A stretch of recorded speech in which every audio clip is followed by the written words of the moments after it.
Going. Hi folks, welcome to another episode of the Ninjutsu podcast. I'm your host, Don Rowley. Today we're going to talk about something very dangerous to do, eye attacks. Now, I saw a conversation going on, some MMA guys was saying, to somebody who was doing traditional art, all those stuff like eye attacks and stuff like that, we can do too. In which the traditional guy shot back said, yeah, but do you practice it? Do you actually train in it? You can do it, but do you train in it? And later on I was thinking, well, does this guy, the traditional guy, does he train on it? Because it's kind of rare to see people, train in eye attacks. In the Bujinkan, yes, I have been trained in eye attacks, but there's a thing that you need to know. When you go to Japan, there's two types of training. There's one where the teacher cannot control everyone sufficiently. Large group, people that they don't know if they're idiots or not. And the other one is small groups of known people that they know will not actually try something. Because if you go to a place like Ayase, no matter how many times Soke Hatsumi says don't do this for real, there's always going to be some idiot that thinks that if he puts his partner in the hospital, he'll get his next belt rank. So if you're looking for something like that, if you want something, again, if you go to the big classes, you're going to learn how to not get hit very well. You're going to learn how to get out of a hold. But it's at the small classes, the classes of known quantities, that you're going to get the really nasty shit, okay? And if you want that, when you go to Japan, try to develop a relationship and prove to them that you're not an idiot.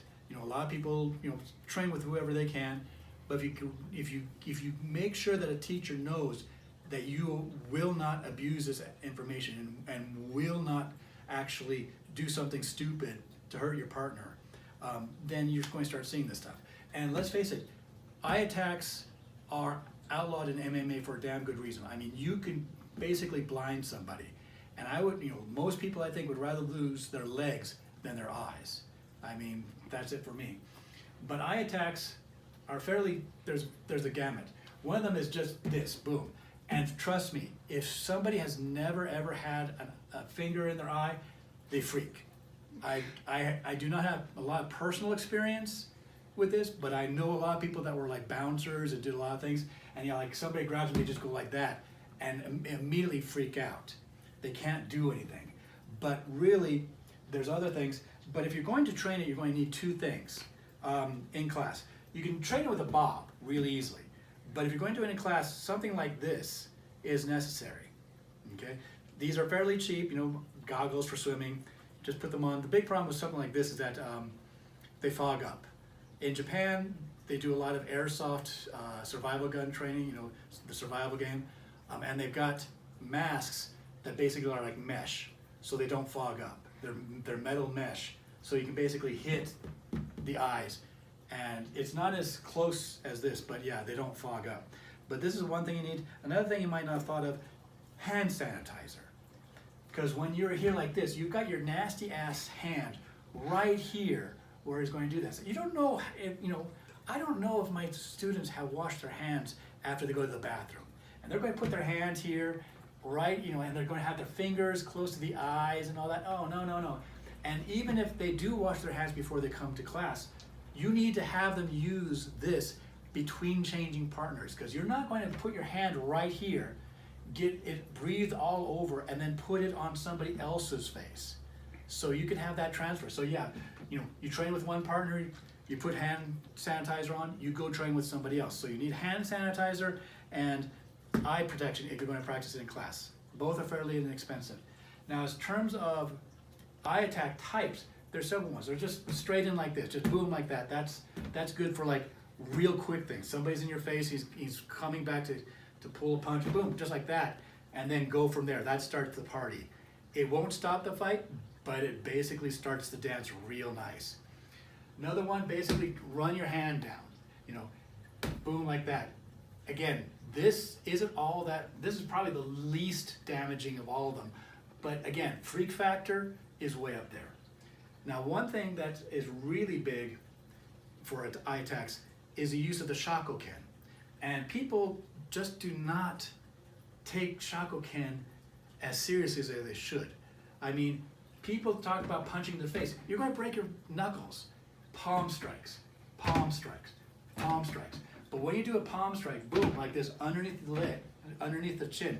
And again, neck manipulations are another thing that's illegal in MMA for a damn good reason. We're not talking about Canis Mas Macho fights, like, the schoolyard fights or competition, like most fights that are supposedly self-defense, you can walk away from. And there are unwritten rules. You do not permanently damage someone. I'm not teaching someone to do that. I'm teaching someone like a woman being dragged into a van, everything's off there. If you can walk away, walk away. But again, right underneath here and then straight into the eyes. Think of it kind of like, like that classic movie Aliens when the guy's looking at the egg. And yeah, you just hold on.